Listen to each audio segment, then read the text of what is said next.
Buenas noches, amigos. Era el testimonio de Jesús Fernández de la Puebla, vecino de la barriada madrileña de Horcasitas. Era un niño.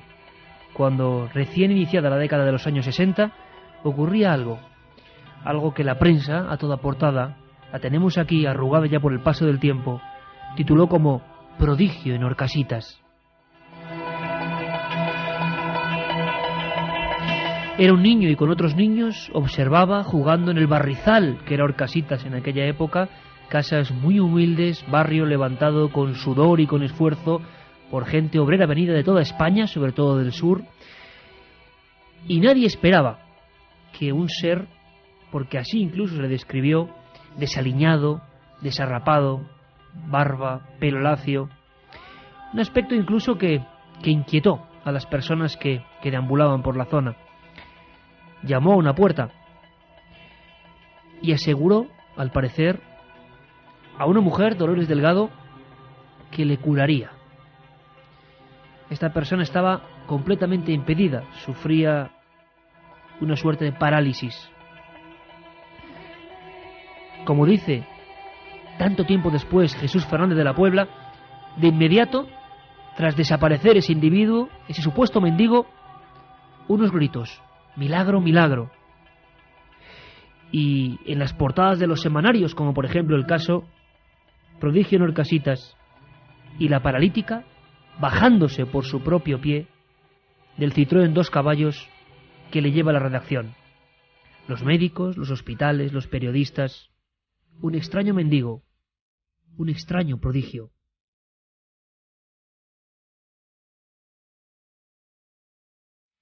Y es que esta noche, en plena Semana Santa, tenemos un caso, varios, mejor dicho, excepcionales, que rescatamos del archivo, con voces, con documentos, con investigación en vivo, que os van a sorprender. No hablamos de milagros a nivel conceptual, como tantas veces se ha hecho por parte de la teología, personas que van a orar a un lugar o que suplican a un santo y que por lo tanto reciben algo que ellos consideran que es una sanación espiritual y física a veces. No, hablamos de otra cosa. Hablamos de, por ejemplo, estas barriadas o pueblos muy alejados casi de todo y de todos, donde de pronto apareció un individuo concreto, de carne y hueso, con extraño proceder, a veces extraño lenguaje, rituales, invocaciones, imposición de manos. Un individuo que llegó una vez y se marchó para no volver a ser visto jamás. Pero la huella de su proeza es imborrable en esos lugares. Horcasitas, Santovenia de Lesla, un pequeño pueblo de Cáceres, donde apareció otra figura similar. Recorremos esa España, donde supuestos mendigos hicieron milagros. Tema muy adecuado para esta Semana Santa.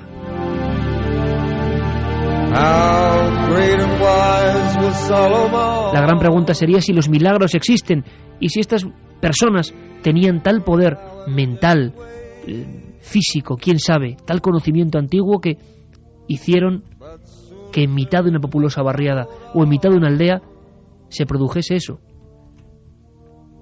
Algo inexplicable, que una persona que estaba postrada en su cama se levantase por su propio pie. No solo eso, algo más. Y os lo adelanto. Desde la noche de ayer, desde la madrugada, venimos recibiendo siempre desde Sevilla informaciones de muchos amigos. Sabemos que la fuerza del SMS, de Internet, supera hoy en día en rapidez a cualquier medio convencional. Los medios convencionales apenas están diciendo nada, pero nos llega el eco, el rumor, nunca mejor dicho, de que en la madrugada de Sevilla ha pasado algo. Muchas personas, y siempre dando origen a la calma, hay que decirlo, y sin dar pábulo a extrañas historias, parece ser que no es algo tan grave como el año 2000, aunque ya tenemos grabaciones de audio y de vídeo que demuestran que ayer, hace tan solo unas horas, pasaron cosas extrañas.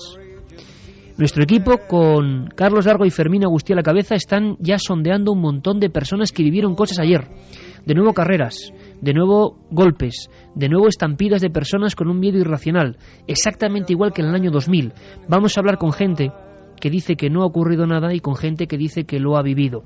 Pero le voy a pedir a Yere Martínez, como siempre nada del misterio, que haga descender esta música maravillosa de Dead Can Dance y nos ponga un documento que luego en la segunda hora reproduciremos con detalle. Lo ha encontrado Carmen, hay mucho más, y os pedimos desde ya, para la segunda hora, que vamos a tener a muchos invitados, si estáis en Sevilla, conocéis lo que ha ocurrido, si podéis sacarnos de dudas y sacar de dudas a mucha gente que ha andado con miedo, por favor, escribid. Carmen, abrimos líneas. Buenas madrugadas, Iker. Pues sí, vamos a abrir líneas porque seguro que durante estas horas de Milenio nos llegan más mensajes, aparte de los que hemos podido recoger esta misma noche.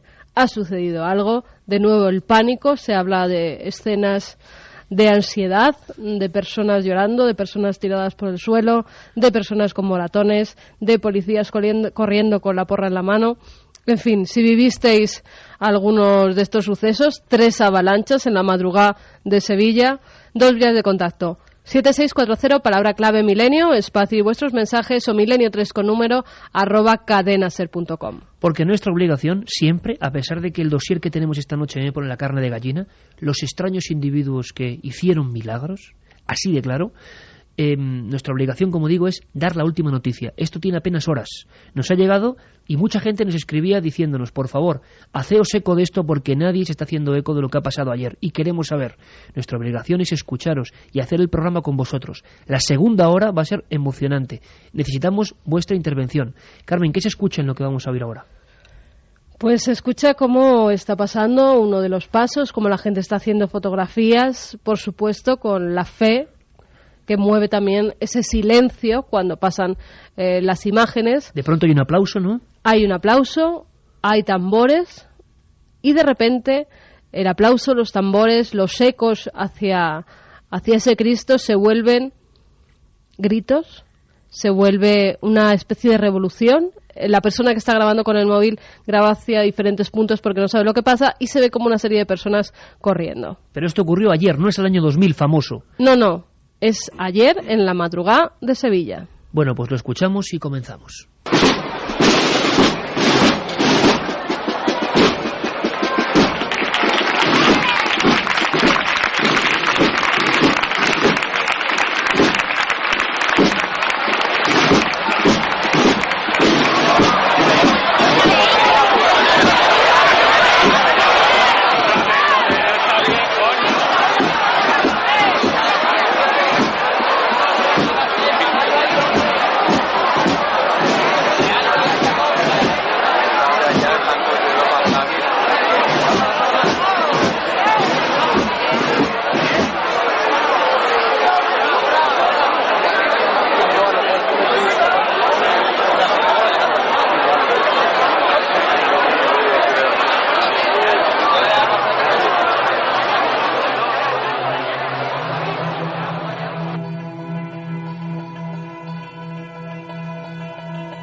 ¿Hay algo que nos quieras contar desde el otro lado? Manda un SMS al 7640. Escribe la palabra Milenio, espacio, y lo que nos quieras contar. Comentaristas de Milenio 3. Siempre.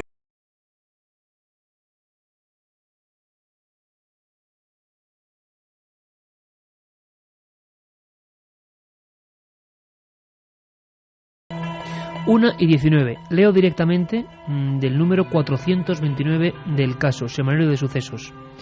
Esta mujer, que sale airosamente de uno de los coches de nuestro periódico, es Dolores Delgado, quien hasta hace pocos días se encontraba paralítica, sin poderse mover de su cama, en el madrileño barrio de Horcasitas. La víspera de la festividad del Carmen, un mendigo anciano y sonriente entró a pedir limosna. Después de salir, Dolores notó que recobraba el uso de sus miembros. El suceso ha producido en todo Madrid la natural sensación.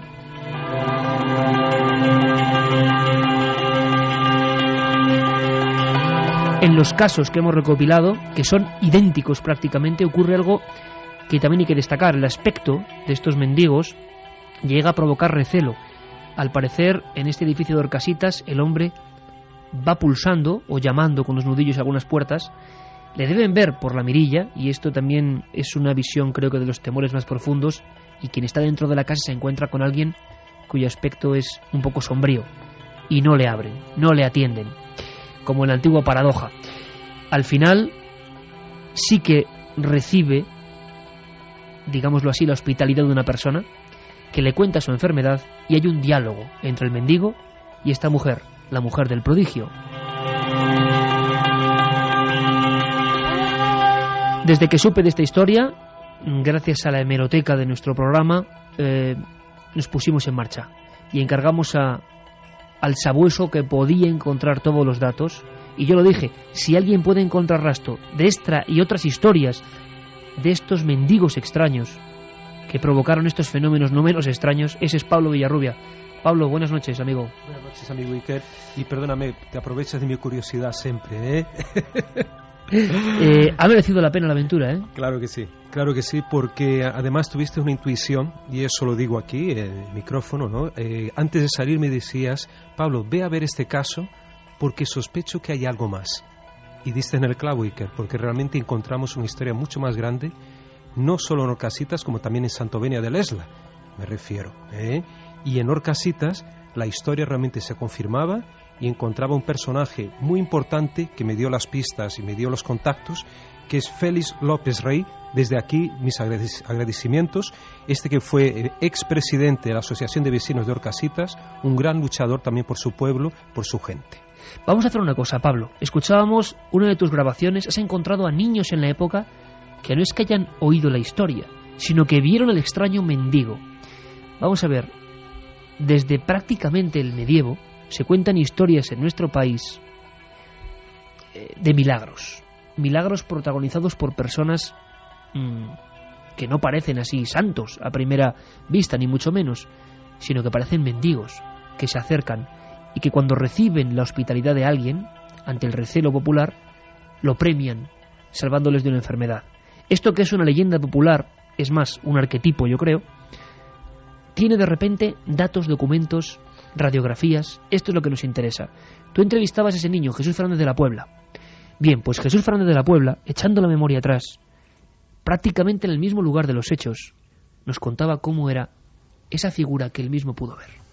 La persona, pues, sí, una persona la vimos muy alta y sí, la vimos como con un sayón o con algo, porque parecía que iba el hombre con barba, se me hace que llevaba barba también, y pelo largo.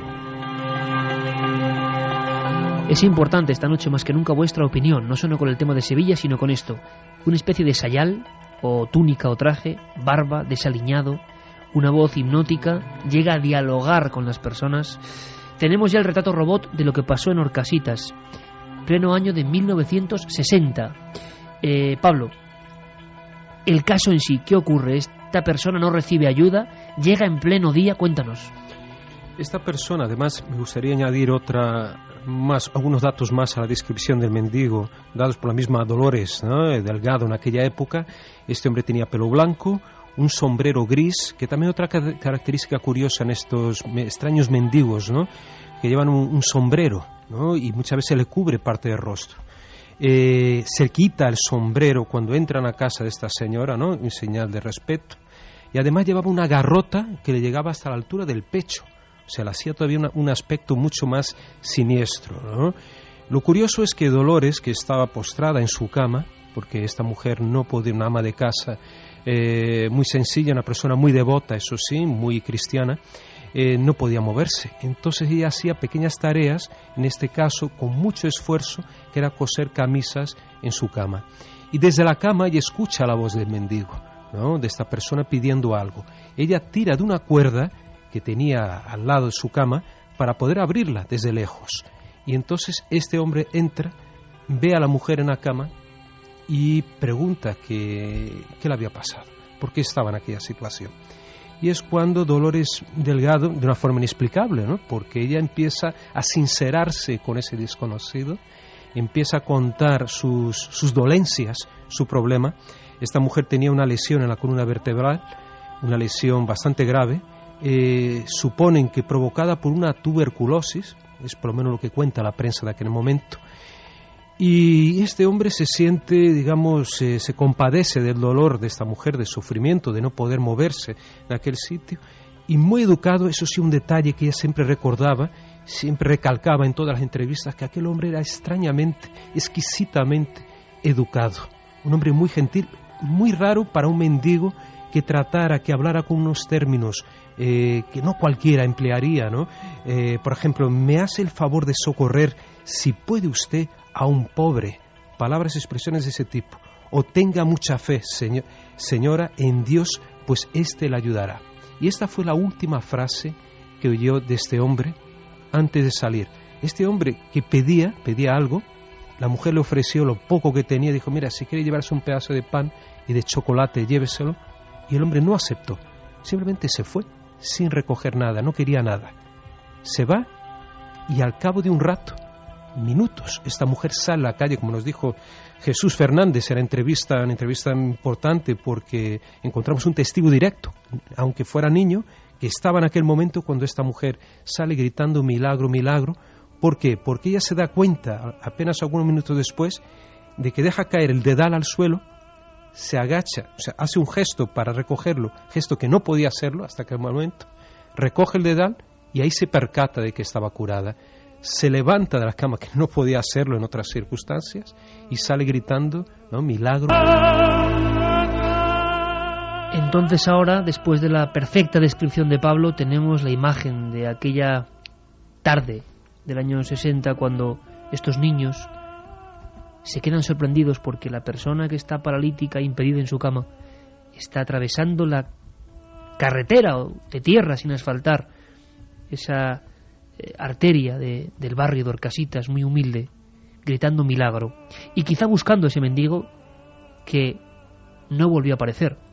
Pablo, al decirlo del sombrero o gorra, me ha puesto otra vez la carne de gallina, porque luego tenemos un caso que él no conoce muy bien, que hemos rescatado también, ocurrido en Cáceres, donde la descripción era exactamente la misma, con el mismo atuendo incluso. Este caso llega a la prensa. Está en el revuelo, Pablo, que esto llega a la prensa.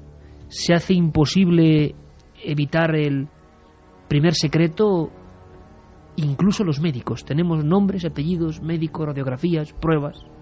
Esto es lo curioso de la historia, es que 4 días después del incidente, de la historia, ¿no? Del supuesto milagro, Dolores Delgado comparece a un hospital donde está el doctor Sanz Ramos, traumatólogo muy importante en aquella época, que había realizado varios estudios científicos, tenía varias publicaciones, también varios estudios en publicaciones importantes de la época, y entonces hacen algunas radiografías y verifican realmente que Dolores Delgado poseía una lesión de la quinta lumbar, supuestamente provocado, como dije antes, por un proceso tuberculoso.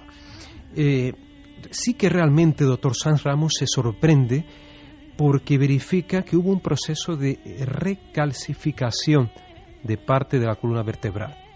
Eso sí que le sorprende, aunque intenta mantener cierta neutralidad, ¿no? Como es común en estos casos, y afirma la prensa, en este caso al caso, que tendría que esperar por nuevos análisis, nuevos estudios a partir de las radiografías, pero de todas formas era necesario operarla a esta mujer. Pero claro, lo que no es normal es que esta mujer que estaba postrada en pocos minutos se hubiera levantado de la cama y hubiera hecho una serie de movimientos imposibles hasta entonces. Ella va hasta el semanario, el caso, se baja a pie, vemos las fotografías para comprobarlo, y ella está convencida de que aquel mendigo viejo y extraño le hizo recobrar el uso de sus facultades. Exacto, porque claro, no había otra explicación, era lo más inmediato. De todas formas, ella era una mujer, como dije antes, con mucha fe, era muy, muy católica. Ella tenía ahí unas fotos en el caso curiosas, que ella está delante de un pequeño altar que ella poseía en su casa, en su humilde casa, de la Virgen del Carmen, y siempre rezaba a la Virgen del Carmen. Entonces ella también atribuía parte de ese milagro a la Virgen del Carmen. Pero lo que sí me pone los pelos de punta es que, verificando ahora, antes de venir incluso aquí al programa, contrastando datos de caso Orcasitas con el de Santovenia del Esla, encontramos también la Virgen del Carmen allí presente, en otra circunstancia, en otra historia, Pero claro, me pareció muy, muy curioso esta extraña, digamos, coincidencia. La Virgen del Carmen presente aquí y presente en Santo Domingo de Lesda, donde también aparece otro mendigo y donde milagroso. Ahora vamos a viajar, porque nadie vuelve a ubicar al mendigo, cosa que no es tan fácil. La policía se moviliza. Orcasitas es una barriada populosa donde casi todo el mundo se conoce. Nadie lo vuelve a localizar, nadie puede dar fe de él, a pesar de que había, y sigue habiendo, pero entonces no había casi comunicación con el resto de Madrid y podía habérsele interceptado en alguno de los descampados cercanos. Nadie vuelve a ver a este individuo jamás, y el testigo acabó muriendo. Solo quedan algunas personas que recuerdan perfectamente que esto no fue leyenda, sino que estaban allí. Exacto. Ella, Dolores, fallece, parece que marido también. Ya en aquella época, en años 60, 61, poseía creo que 43 años. Y claro, entonces hoy sería interesante, claro, pero el médico también falleció. Y si alguien pudiera llamarnos y contarnos algo más, si tuviera algún resultado posterior de análisis, de estudios que se siguieron haciendo con esta mujer, sería interesante saberlo. Hay rumores, por ejemplo, de que bueno, el mendigo hubiera estado un año antes también merodeando por aquella barriada de Orcasitas, que era muy difícil, porque era un lugar además con barro, con un lugar marginal, no digo de personas, sino por la gente que realmente vivía en circunstancias muy, muy difíciles, ¿no? Entonces era raro también un mendigo por aquella zona pidiendo en un lugar tan pobre, ¿no? Cuando podía haber pedido en un lugar en que la gente fuera un poquito, que tuviera un poco además, más de dinero. Un ¿no? mendigo que no va directamente a esa casa y no recibe recompensa, se va sonriente, según dijo la propia Dolores Delgado, que hizo esa demostración que dejó a los policías y a los periodistas alucinados, bajándose del coche bajo el título Prodigio en Orcasitas. Es una historia increíble, urbana. Como decimos, Orcasitas se levantó con mucho esfuerzo. Muchas de las casas de la época, ya no existe la casa donde ocurrió esto, fue levantada prácticamente por las personas noche a noche, ladrillo a ladrillo, por los propios habitantes, como ocurría en tantos barrios de absorción o de aluvión de la época. Imaginamos este individuo andando por los rellenos de las escaleras como sabiendo muy bien cuál va a ser su misión, con ese extraño atuendo, y después no volver jamás. Lo curioso es que el caso, como vamos a ver ahora mismo, se repitió en varias ocasiones milimétricamente.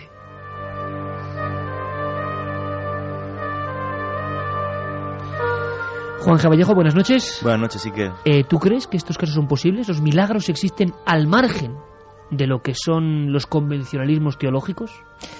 Yo además, que sabéis que no soy católico ni cristiano, sí que creo en los milagros.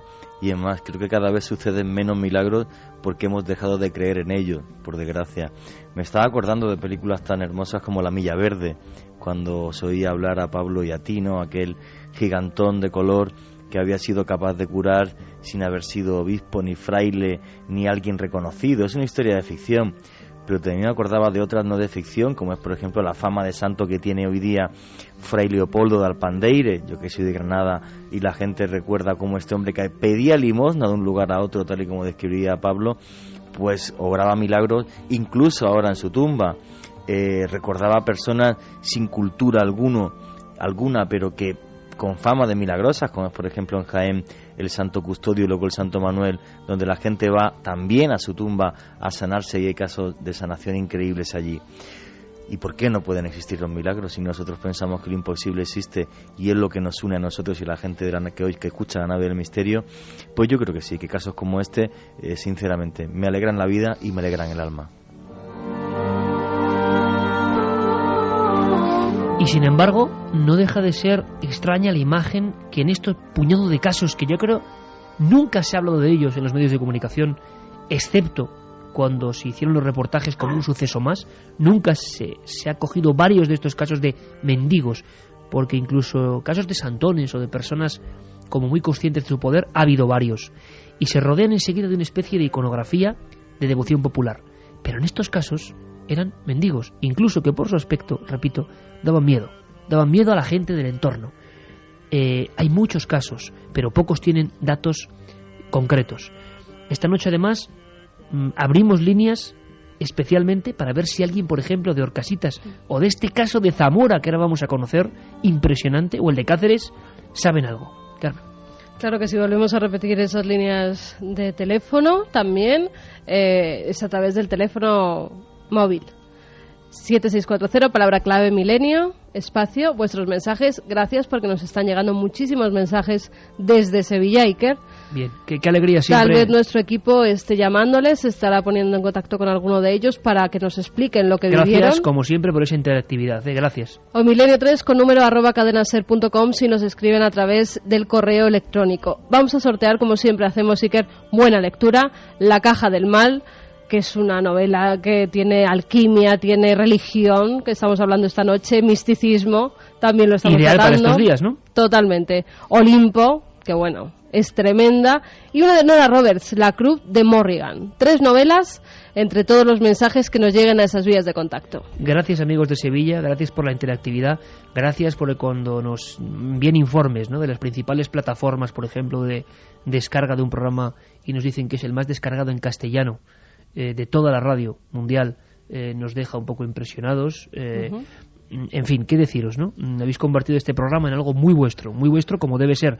Así sí, que además iremos filtrando todo eso de Sevilla. Iremos filtrándolo y además vamos a leer los que hay a favor y los que hay en contra, Por porque supuesto. me estoy encontrando en esa vía de contacto, en el 7640, con gente que lo ha vivido, que se ha caído, que ha sufrido esas avalanchas y con gente que dice que no pasó absolutamente nada. Luego Perfecto. Lo comprobaremos. Nuestra obligación, como siempre, que tengáis la última noticia, porque para algo somos periodistas, la última noticia.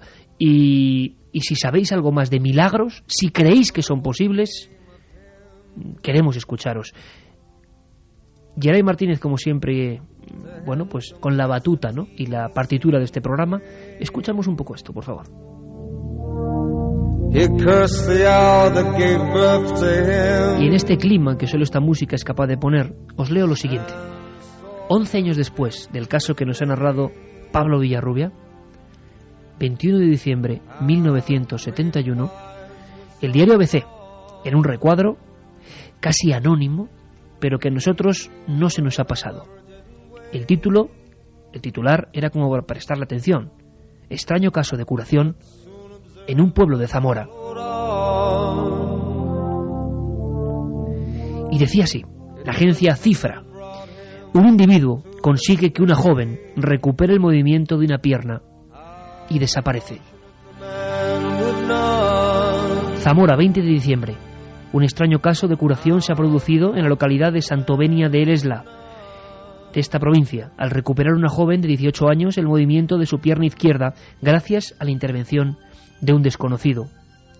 El hecho se produjo hace solo unos días, cuando llegó al pueblo un desconocido que se dedicó a recorrer las viviendas de los enfermos, diciendo, simplemente, que los vecinos, creyéndole un curandero, le rechazaron en varias ocasiones, pero no así la joven Antonia Aliste, hija del alguacil de la localidad, que decidió aceptar la visita del individuo. Tras reconocerla, el desconocido le recomendó solamente 6 días de completo reposo, que al término justo de ese tiempo quedaría curada.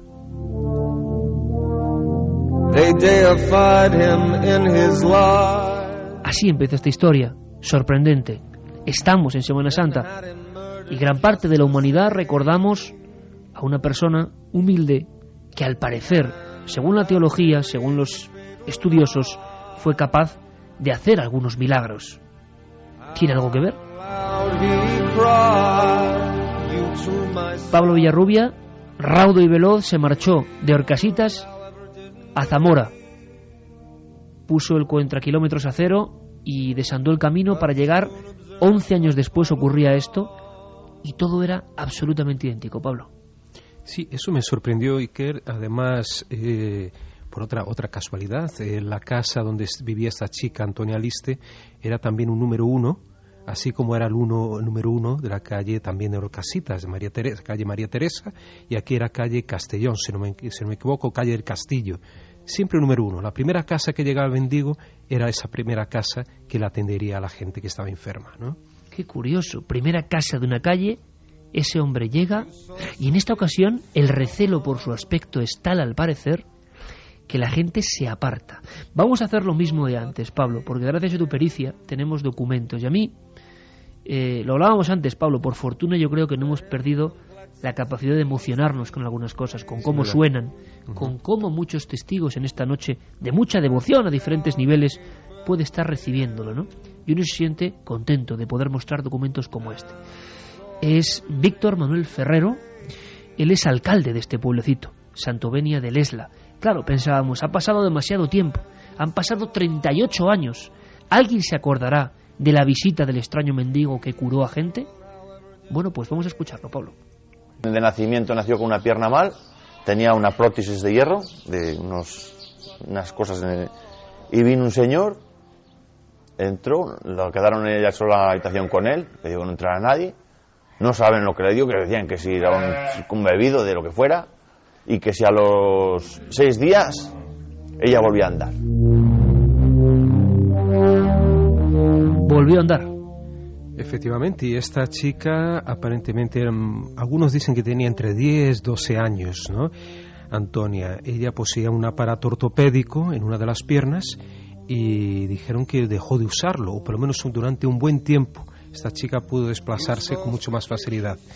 Otros decían que no fue una curación total, pero también eso sería muy difícil, pero que algo mejoró después de la visita de este hombre y que sí que pudo hacer unas tareas, digamos, de campo, trabajar en el campo, cosa que antes esta chica no podía realizar, ¿no?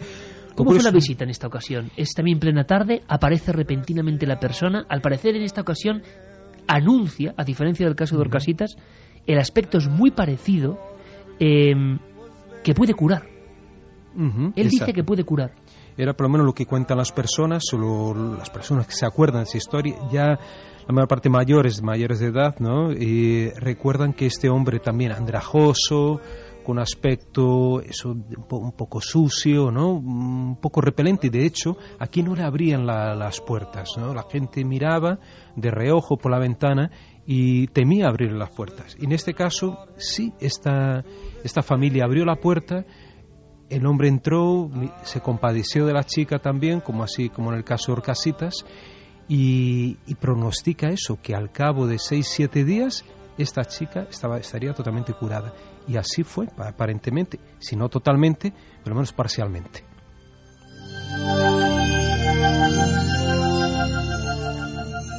Aquí una historia todavía, si cabe, más extraña. Había una persona en ese pueblo, en Santovenia de Lesla, quizá tengamos algún amigo que conozca esa región, o sea, de allí, esa pequeña comarca. Había una mujer con ciertos poderes en el pueblo a la que se relaciona con la visita de ese extraño mendigo. Es más, hay quien dice hoy que ese mendigo, sea lo que sea, ponedle vosotros el nombre, llegó allí porque fue invocado por una persona, Josefa de Prado. Eso fue lo que me sorprendió, Iker, y fue lo que tú sospechaste de alguna forma, ¿no? Tuviste una corazonada de que había algo raro por allí.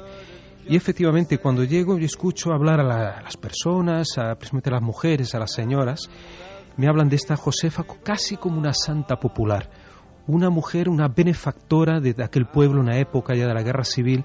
Esta mujer atendía a los huérfanos, se acogía prácticamente a todos los desvalidos en su casa, cuidaba de los pequeños cuando los padres iban a trabajar en el campo. O sea, una verdadera santa esta mujer. Les alimentaba, ella prácticamente no tenía nada, vivía solo de caridad, o sea, recibía regalos, un poco de comida de uno, de otro, pero ella cuidaba de todos. Además era una especie de consejera, una especie de chamana, digamos así, incluso de gente mayor que iba a consultarse con ella, a pedir consejos de cómo debía actuar, cómo debía proceder.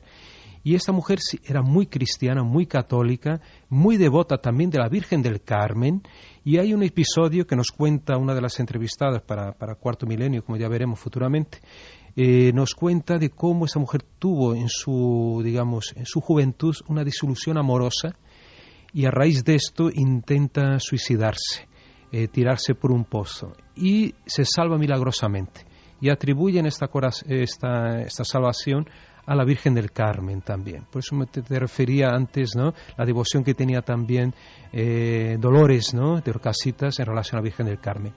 Pues bueno, entonces María Josefa, esta mujer de gran talante, buscaba ayudar a todos, incluso a esta niña, Antonia Liste también. Se comentaba, o todos comentaban, de que ella rezaba por la niña, buscaba, pensaba siempre en ella, procuraba de que se mejorara de cierta forma su salud, ¿no?, a través de su pensamiento, a través de sus rezos, porque sufría, esta niña padecía de poliomielitis, ¿no?, y por eso la pierna, una de las piernas tenía ese problema, no podía caminar bien, la tenía mucho más delgadita, decían, que la otra normal. Y curiosamente, esta mujer, bueno, entonces hay rumores en todo el pueblo de que este hombre que llega allí, aquella casa, no era exactamente un mendigo, sino un enviado muy especial de Josefa. Este hombre hubiera sido, según rumores, estamos repitiendo rumores, habría sido el mismísimo Jesús Cristo. Y para mucha gente de ese pueblo no cabía la menor duda. Aquella mujer era tan devota que había provocado ella un milagro que se había configurado en ese individuo. Mucha gente puede pensar que esto es imposible. Entonces habría que pensar simplemente en la curiosa similitud de atuendos, trajes, la descripción es idéntica. Si era una persona de carne y hueso normal y corriente, como es lógico, ¿quién era? ¿Y por qué desapareció de nuevo en un pueblo tan pequeñito? Incluso cualquier intento, esto llegó hasta las páginas nacionales, desde un pueblo tan pequeño como Santobeni de Lesla, llegó a las páginas del ABC de la época. Pero ni la policía ni la Guardia Civil pudo encontrar al extraño mendigo. Nada. Una vez más, se borró del mapa. El alcalde del pequeño pueblo, hoy, 38 años después, nos recuerda no solo a esa figura, como ha hecho antes, sino también, como bien ha dicho Pablo, a esta, podemos decir, santa popular de ese pueblo. Aquí había una señora que se llamaba Josefa de Prado, que se llevaba muy bien con esta otra, y esta dijo que eso no era obra de ese señor, sino obra de Josefa de Prado, que había mandado a Jesús a curarla. Es lo que se ha oído, que he oído yo, y ella siempre creyó que la había curado Josefa de Prado. Y hay más testigos. Pablo llegó, por ejemplo, hasta Fermina Fernández, personas que vivieron, como antes ese otro vecino de Orcasitas, el milagro. No es un rumor. La duda entre una curación total o no, porque las secuelas de esa pierna, que antes era completamente impedida, seguían. Pero esa mujer empezó a hacer vida normal, pudo trabajar, pudo hacer las labores del campo, y para el pueblo, el pequeño pueblo, no cabe la menor duda. Aquella tarde, en aquellas horas, el extraño mendigo hizo el milagro. El que cree en curaciones milagrosas, pues claro que las hay, pero yo lo que no puedo decir es que aquella no fue una total curación, por supuesto, porque yo la he seguido conociendo a la chiquilla de ya mayor y casada y con hijos, y sigue cojeando y sigue con su pierna mucho más delgada que la otra. O sea, una curación total no fue. Que mejorara en la enfermedad que era de la poliomielitis, de lo que le había quedado la pierna mal, pues que mejorara así. También los testigos no están y el rastro se queda solamente en estas otras personas que vieron algunos al individuo y que jamás pudieron saber quién era, porque después de ese milagro imagino que mucha gente querría saber quién era este hombre capaz de provocar esos prodigios. Nada, siempre el silencio, o sea, la desaparición total de esa persona. Parece que fueron a buscarlo en pueblos cercanos y no lo encontraron. Dejadme que os cuente una cosa antes de escuchar vuestros mensajes y irnos luego a Sevilla. Una de las cosas que yo he querido recuperar más raras que he escuchado en mi vida es cuando en Cáceres, en un pequeño pueblo, una familia llegó a recoger en su casa supuestamente a uno de estos mendigos. Cuando escuchéis el aspecto, que nos lo cuenta Gonzalo Pérez Sarró, si habéis estado atentos al programa, quizá podéis tener algún escalofrío, porque hasta los atuendos son idénticos. La única diferencia es que en el pequeño pueblo cacereño la familia convivió casi un mes con esta persona. Sus ojos eran rasgados, por eso en el pueblo le llamaron el Chino. Hablamos de los años 50, en Cáceres, y aquel hombre hacía prodigios. ¿Queréis conocerlo? Gonzalo investigó hace 22 años esta historia profundamente, conoció a los últimos testigos de esa familia y nos cuenta así el aspecto de aquel extraño enviado que de repente apareció siendo capaz de hacer milagros. La historia del Chino se remonta a principios de los años 50 en una localidad, pequeño pueblo de la provincia de Cáceres, en Millanes, y gira en torno a un personaje extraño, apodado así el Chino, que convivió durante cerca de un mes con la familia de Ismael Barbado. El motivo de esta convivencia era la de sanar en principio a dos familiares de este hombre, una hermana y la esposa del propio Ismael. Este personaje ya de entrada en su apariencia era muy singular, tenía una larga cabellera negra, rizada, con un brillo muy especial y que escondía o simulaba dentro de una gorra. Tenía los ojos rasgados, aunque nunca dijo su origen, y de ahí el apodo con el que se le conoció como el Chino. Esta persona, según las confidencias de Ismael, apenas dormía, pasaba las horas de la noche y de la madrugada en vela, a la luz de un farol y recitando, en algunas ocasiones en que Ismael a hurtadillas vio la imagen de este hombre y lo que hacía durante las noches, recitando o rezando algunas letanías en un lenguaje desconocido y ante unos libros con unos símbolos muy raros.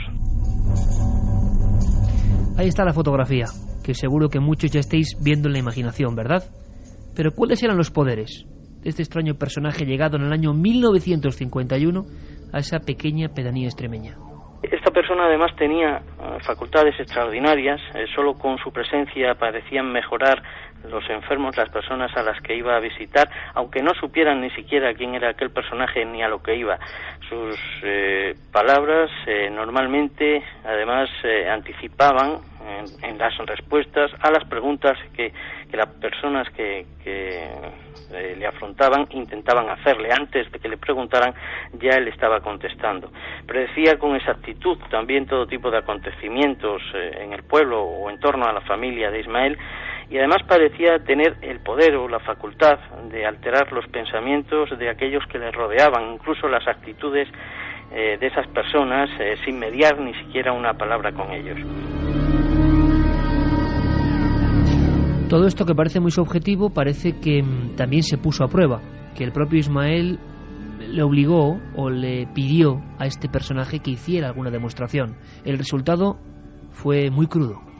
Una gira en torno a un rito que intentó hacer delante de la familia de Ismael en su propia casa, y para ello requirió que le llevaran un animal, una gallina de color negro, de plumaje negro. Pues bien, este hombre en esa ocasión, y sin ni siquiera tocar este animal, solamente con que se lo presentaran delante, a unos metros, solo con su mirada, hizo que la gallina cayera fulminantemente y muriera. Este es uno de los episodios más negros y que hizo temer más a Ismael, que, como decía, le tenía cobijado en su casa durante cerca de un mes. También dice que en las noches en que estaba en vela este hombre, en una de las veces le estuvo espiando o vigilando y vio cómo salía de casa, se dirigía al campo y en muchas ocasiones había dicho que se comunicaba con otras entidades, con misteriosos seres, con los de arriba, como los denominaba. Ismael a hurtadillas estuvo mirando detrás de unos matorrales y vio cómo aquel hombre tendía unos hilos, unas especies de filamentos de unos árboles a otros, y después comenzaba una serie de rezo mirando hacia el firmamento en un extraño idioma. Pero hay más, mucho más en esta historia. Gonzalo pudo descubrir cómo en ocasiones los propios miembros de la familia, en su propia carne, pudieron sentir el extraño poder de este individuo. En ese campo, además, en una noche les dijo lo que iban a encontrar cuando cavaran. Después de unos acontecimientos extraños que ocurrieron, él dijo quietos, y en ese momento no es que se pararan, sino que quedaron paralizados. El que estaba con el pico en alto, así se quedó. El que tenía la pala cargada, la mantuvo llena de tierra hasta que él lo ordenó, y el que estaba alumbrando con la linterna todavía tenía la expresión mirando hacia el agujero, esperando ver algo. Nuestro amigo Gonzalo trabajó durante mucho tiempo y publicó en su libro Huellas de otra realidad esta historia, con datos, documentos, apellidos, nombres. Era un ser humano, pero ¿quién? ¿Por qué esos poderes? ¿Un iniciado, un alquimista, un brujo, un chamán? ¿Qué hacía en la Extremadura del año 51? Un episodio sorprendente que os va a dejar cautivados si no lo estáis ya, es este. Y hay un último episodio que es con el que comenzó todo, y referente a un extraño objeto que este hombre dio a Ismael. El día que le conoció y que fue en su búsqueda para que intentara sanar a su mujer y a su hermana, este hombre sacó con gran teatralidad de su equipaje algo que mantuvo en su puño y que solo abrió delante de los ojos de Ismael. Se trataba de una bola transparente, parecía de cristal, pero que sin embargo se movía en su mano, en la mano del chino.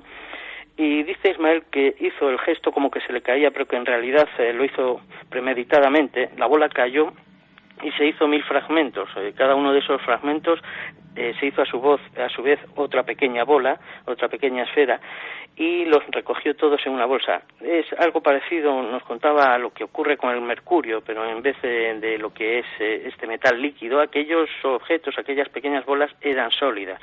Las metió en una bolsita y se las dio para que se las llevara a su hermana, a la hermana de Ismael, y que con ella sanaría. Así ocurrió. Es cierto lo de estas bolas. Yo en la investigación pude ver 2 de ellas hace unos 22 años que comencé aquella investigación del chino, y ya estaban ennegrecidas por el tiempo.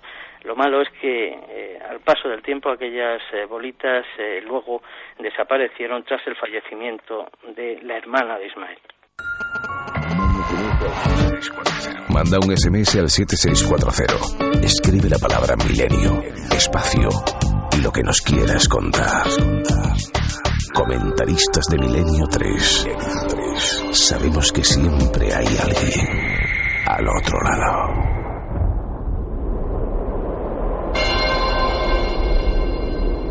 Vamos con vuestros mensajes. Fíjate, decimos las líneas de contacto, ¿verdad? Pues nos llega un mensaje en el que nos dice: mi madre era vecina del Milagro de Orcasitas. Y encima nos manda un mail con los recortes de la época que todavía conservan, y su madre recuerda perfectamente cómo fue ese milagro. Y su madre nos vive. Lo manda Iván. Nos Oye, pondremos Iván, en contacto con él. Muchísimas gracias, hablaremos con Iván, claro que sí, maravilloso, maravilloso. Gracias por estar ahí, la repercusión en el barrio, qué alegría nos da tener información puntual. Esto es una maravilla, gracias, amigo. También José López nos cuenta una historia que le ocurrió a su abuelo. Fue en los años 50. Se llamaba Manuel López y vivía en Alamedilla, en la provincia de Granada. Era pastor. Un día estaba con su rebaño y se le acercó un hombre alto, con barba, con ropas muy pobres. Con una gran educación le preguntó si podía darle algo de comer, y mi abuelo le dijo que se sentara a su lado y compartiría la poca comida que tenía, que no era más que un trozo de pan y un arenque. Al poco rato mi abuelo le comentó que tenía que irse porque el ganado se estaba acercando a la linde de un terreno sembrado. Este hombre le dijo: no te preocupes por el ganado, cuando lleguen a la linde se quedarán quietos y no entrarán en el sembrado. Mi abuelo se quedó mirando al ganado y vio que efectivamente el ganado se quedó quieto y no entró a comer. Cuando mi abuelo se volvió para preguntarle qué había pasado, este hombre había desaparecido y en su lugar había 4 grandes panes y otros tantos quesos. Juan Fran desde Almería nos dice: recordad que lo último que hay que hacer es alimentar a la gente a creer en curanderos. Bueno, pero yo creo que estos no son curanderos exactamente, no pasaban consulta, no cobraban que sepamos, y además desaparecieron del mapa. No tiene nada que ver con esas personas que ejercen otro tipo de profesión. Habiendo en España, yo creo, componedores de huesos y gente que utiliza medicina ancestral, que yo no creo que tenga nada de malo. Elena de Zaragoza dice: y ya que el programa trata sobre milagros y Semana Santa, qué mejor ocasión para recordar el conocido milagro del cojo de Calanda, al que le creció la pierna. Seguid así y no cambiéis. Abrazos. También nos dicen: ¿y cómo se movía esa persona? ¿En bicicleta? Respeto todo, pero eso tengo que verlo. Personas que no creen para nada. Hay casos de sugestión, pero existen verdaderas curas espirituales milagrosas, aunque el género humano se empeñe en corromper y aprovecharse de ellas, nos dice Pelu. Creo en los milagros que podemos realizar con la fuerza de nuestra mente y en la autosanación. José de Castellón dice que debería haber otra persona si estaba postrada en la cama. ¿Quién abrió la puerta? Al parecer tenía una cuerda, ¿no? Desde la que se abría la puerta. Una cuerda con la que abría el... Luis de Logroño dice: hay tantas cosas tan misteriosas y hermosas en este mundo que lo que me cuesta creer es que no haya más milagros. Yo me quedo con la frase de Juanje también, que esto también es eso, hermoso, ¿no? Y a pesar de que el aspecto era inquietante, al final el resultado es hermoso. Pablo, como siempre, que seguimos la investigación gracias a este último dato y que vamos a saber más cosas. Tengo otra intuición, vamos a conocer más cosas. Fuerte abrazo, como siempre, amigo, gracias. Muchas gracias a vosotros también. Gracias por todo, como siempre, por tu trabajo eficiente siempre, Pablo. Bueno, a la vuelta estamos con todo lo de Sevilla. Creo que el 7640 está absolutamente colapsado de gente que nos escribe para que sepáis qué pasó exactamente hace unas horas en Sevilla. Lo contamos aquí. en Milenio 3.